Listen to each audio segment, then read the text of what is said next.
Vin. I'm sorry. If you would like to get your song reviewed, dear listener, there's the filthy capitalist option. As Sori says, 125 gets you straight to the head of the line. You don't have to be a part of the alliance. You don't have to be part of the group. Wait a minute. And the biggest thing is you don't have to wait. You hop, skip, and jump right in front of everybody. 125 gets you there. You do that 3 times, and you get mashed down to the $75 rate for perpetuity. Yes! Also, there is a band review option.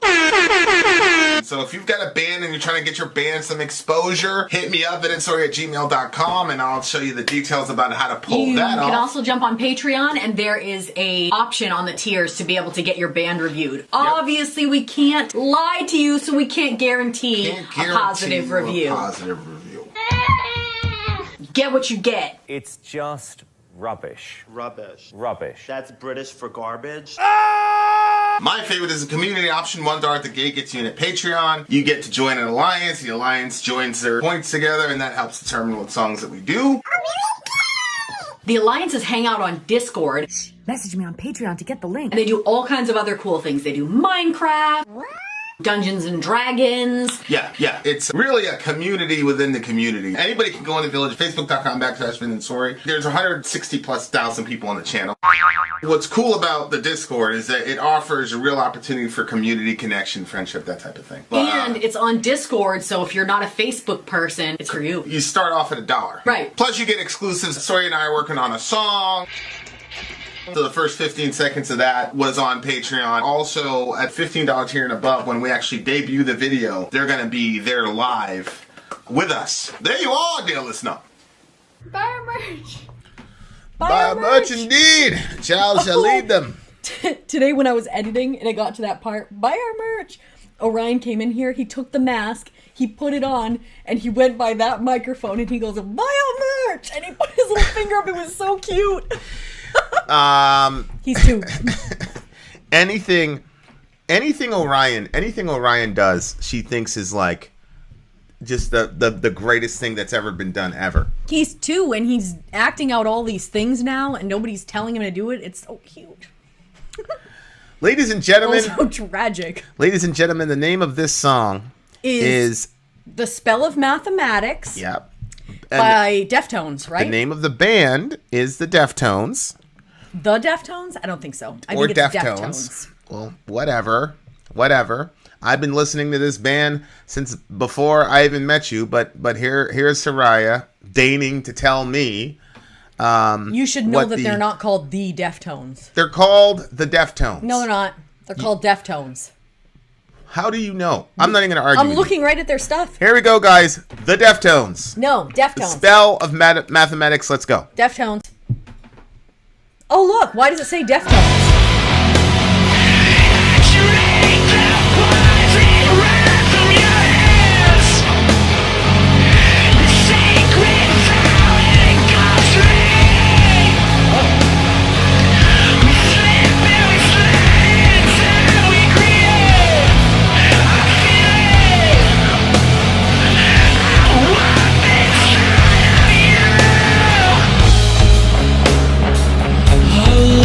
And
That was the Deftones. No, just Deftones. The Deftones. As you saw on the screen. That was the Deftones, and this is Ben Webb. So Ben Ben, Webb, you bitch. Ben Webb has made a return.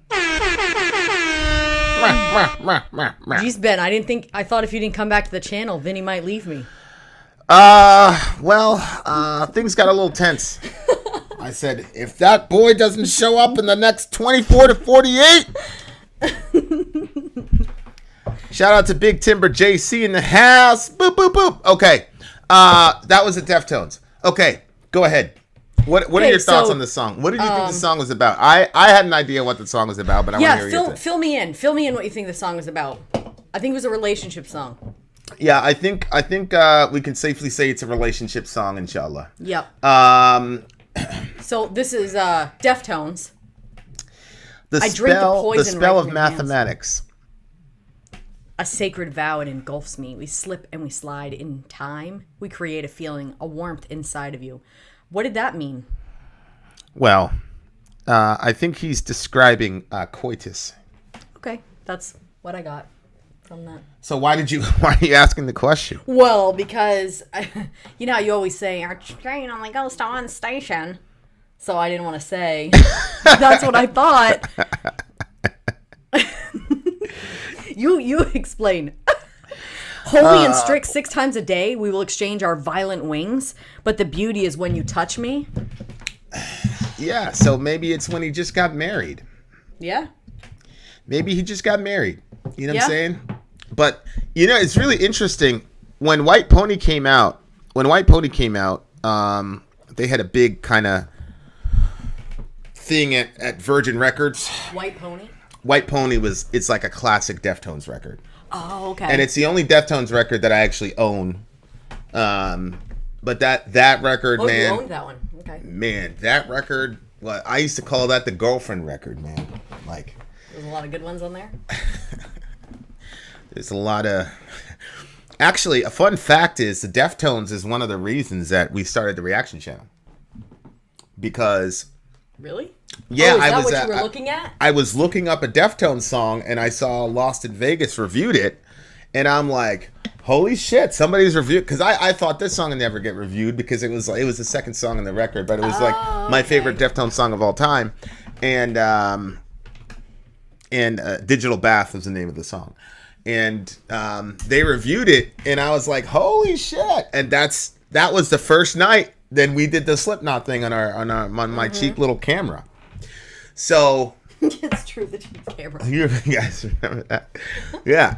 So Deftones is we did that? Yeah. Shout out to this girl right What's here. What's up, Beth? Beth Brady. I talked to Matt today about us getting on a Zoom call so I can help you out with a couple of those things. Yeah, so Shorty, she's preggo. We gotta. Oh, did she have the kid already? Oh yeah, remember we saw the picture? Shout out to the Village. Look, Village, we got Shorty a diaper bag. So shout out to the Village. Thank you guys so much. The baby's name is Laura Beth, I think. Yeah. Right? Remember Laura Beth? Yeah. Right? Am I right? The baby's name's Laura Beth. Shout out to the Village. Yes, shout out to all you awesome people. Yeah, you patrons. That's what you guys did. So thank you to the Village for that. Back to our regularly scheduled program. So anyway, my Chino story. So we're in Virgin Megastore, and Chino's there. Oh, really? I mean, the whole band was there. Chi Chang everybody was there. Actually, we hung out with Chi Chang after. Mm-hmm. They were there. We cut school. We cut they were there from 12 o'clock signing records. I mean, there was this giant lines, and then they were playing the record. Oh, wow.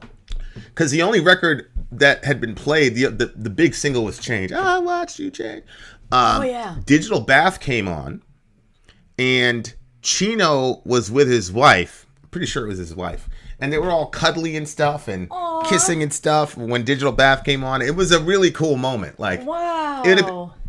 It had been one of those moments where if we would have had a cell phone, we would have took a picture of it because it was so cool. Well, that's so cute. Yeah. Yeah. Virgin Megastore in New York City, Ben Webb in Manhattan. So yeah, that I think actually that's one of the reasons that I love that record and that song was that moment. Because, really? Yeah, because again, I wasn't used to people openly showing affection to their woman. But when you listen to that record, the whole record is like a love record. It's unbelievable. Like the whole song is about relationships and, you know, all that. And so, you know, again, I'm coming out of a hip hop context, you know, you never talk about like, yeah. And if you do express your love to her, it's always got to be in some, you know, Bonnie and Clyde type theme. It can't just be, I love you, you mean the world. It can't be that. It's okay, I love you, but we're committing crimes together. So it's, you know, so I'm still okay. You know what I'm saying? So it's the first time I heard anything like about like raw, just love. Yeah. You know what I'm saying? And then for him to like, you know, be that affectionate with her in public, I just thought was just like. And you've always been like, remember you like to watch like the wedding videos and stuff like that? Like, yeah. Kind of. Well, after I got married the first time, and all the, you know, yeah. I actually became a lot more romantic after like romantic, not in the sense of actions, but in the sense of like ideology about relationships. After I got married. But that's because it was all gone. You know what I'm saying? Like Shorty was trying to sabotage the relationship, and you know, eventually she clocked out after 15 years. That's fine. But yeah, that whole concept of love and all that, like, I don't think there's a band that does girlfriend music like Deftones. I just don't think they get enough credit for it because, you know, Chino's lyrics are so avant-garde that it's hard for people to connect and get it. Like Digital Bath, for example, like it's to me the most romantic song in the world, but really if you look at it, it's about a guy who basically electrocutes this girl in the bathtub. Like it's not really that romantic, but the way that the song sounds, it's beautiful. Wow. So anyway, the Deftones, a feeling of war. So you scroll up and he's saying, I drink the poison right from your hands, a sacred vow it engulfs me. We slip and we slide, and in time we create a feeling of warmth inside of you. Right? So holy and strict 6 times a day. Whoa. I think that's a pretty cool, like, almost pseudo-religious sort of way of talking about how much that they enjoy each other's bodies, say it that way. Because, you know, 6 days shall you work, 7 shall you rest. So for them, it's like 6 times a day, and then they'll rest, and then, you know, presumably their time of rest would just be when they sleep, right? So it's 6 times a day, and then you have the rest, and that's your Sabbath, and then you know. All right. So we'll exchange our violent wings, but the beauty is when you touch me. So. Yeah, it's again, like that's what I'm saying. It's like real romantic, you know, girlfriend music. Knife Party, same thing. Knife Party from that's just a classic record. Honestly, like if I would have met you in high school and we had that record, like it would be a wrap. I'd give you that record, I'd tell you what it means, and then you would just you'd be like, okay, and I'd say, okay, leave your house, let's go. Like it's a wrap. Just get married. It's over. I think you're the only one that could have convinced me to do any of that stuff. Yeah, I know that. I believe your love has placed its spell on me, and I believe your love is the only thing needed to survive. Uh-oh. I believe your love creates a space where we can breathe, and I believe your love beholds the sacred key to life. Yeah, man. So that's what I'm saying. Like he's just like out there on the, and it's really cool too, because you gotta have a sense of belief even in the concept of love itself, which is one of the things that I learned from you. Like, you know, you're and that's why I'm like, yo, chill. Like that's why I had to mount like a biblical case for romanticism for you, because I'm like I want you to kind of like maintain that, you know what I'm saying? Because So I was like, trying to be like, yo, like there's still a, you know what I'm saying? So, because I'm like, oh, now I get a chance at it. Now you're gonna get all stoic on me. Don't do it. No, I don't want to be stoic. But my point is, like, you have to believe in the concept of love itself. And then on top of that, you have to believe that the person, does. Because if like, there's a really, really big part about belief in the other person in relation. This is like, what's his name? The other guy, Billy Corgan, is really good at girlfriend music too. So in the Tonight song, believe in me as I believe in you. Like, that's major in relationships. And people are in serious trouble when they don't. The snakes come pouring out of your heart, and you know that I can't deny them. So I sink inside where we writhe and create that feeling that pangs my time with you. There's like negativity, like everybody has their bad side. I think what he's saying is he accepts her for her bad side though, and he's gonna roll with it. Snakes are pouring out of your heart. She's probably saying some crazy shit. You said a bunch of crazy shit. You know what I'm saying? You haven't been the most obedient wife. Just did that to trigger a bunch. Shout out to Jen. Shout out to you. But again, that's the other part of it, right? Like, yeah, you know, and it's funny too because it's almost like they had a fight. That verse again, like exegeting Chino's shit is kind of interesting. But like, if you look, the snakes come pouring out of your heart. I can't deny them. So it looks to me like that's a makeup sex type of verse, right? Oh, because you look at the first two lines, the snakes come pouring out of your heart, and you know I can't deny them. So the second two lines is, so I sink inside where we writhe and create that feeling that pangs my time with you. Mm-hmm. So even when they're fighting, like that shit is still happening. We sway in the wind inside of a haze where you speak your language. What am I to say? I'll just wait for your limbs to touch me. Oh. Yeah, so it's I don't know, man. But wait, no. Then he goes into the chorus, which we have to say again. I believe your love has placed its spell on me, and I believe your love is the only thing needed to survive. I believe your love creates the space where we can breathe. So so they find a lot within their love. Yeah, and that, you know, and I do think, like, what did he say? Your love is the only thing needed to survive. Obviously, I'm going to say we need God to survive, but I will say that I just think they're different kinds of love, though. That's the other thing. Yeah. And we've had these discussions, like, and, you know, especially, you know, when we watch Kevin Samuels or whatever, and he talks, and he's always talking to these girls or whatever, and he says, you know, are your parents married? He's talking about previous generation. They've been married for 40, 50 years. And he's like, your parents didn't get married or stay married because of love. Mm-hmm. And, you know, he talks about the more traditional, not traditional in the sense of Western romanticism, but a lot of marriages were about pragmatism, whether it's the exchange of property, unifying kingdoms, you know, classism, things of that nature, arranged marriages. There have been a bunch of models for relationships to where this whole idea, you see somebody across the room, your eyes link, yada, yada, yada, blah. Like, the vast majority of relationships that are marriages across cultures and time periods, it's been that reason and not this, oh, I saw this person across the room type of situation. Yeah.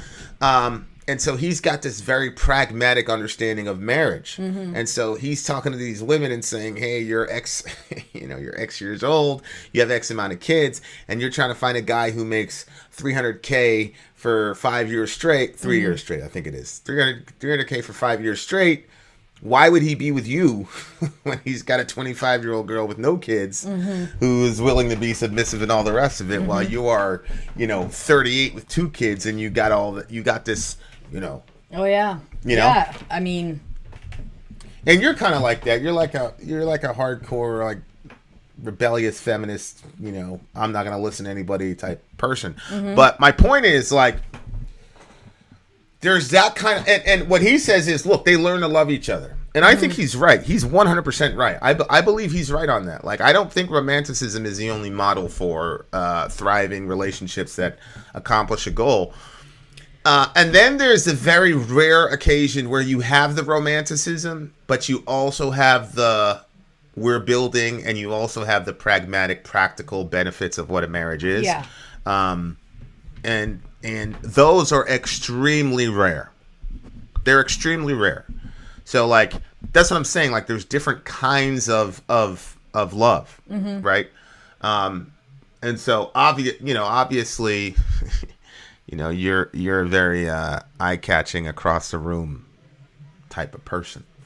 You know what I'm saying? So, yeah, I feel like we're in that situation. I feel like we're in that category. Oh, so I yeah, think for sure. that's for sure. I feel extremely fortunate. And it wasn't like that in my previous relationship. Mm-hmm. And would you say it was like that in your previous relationship? No.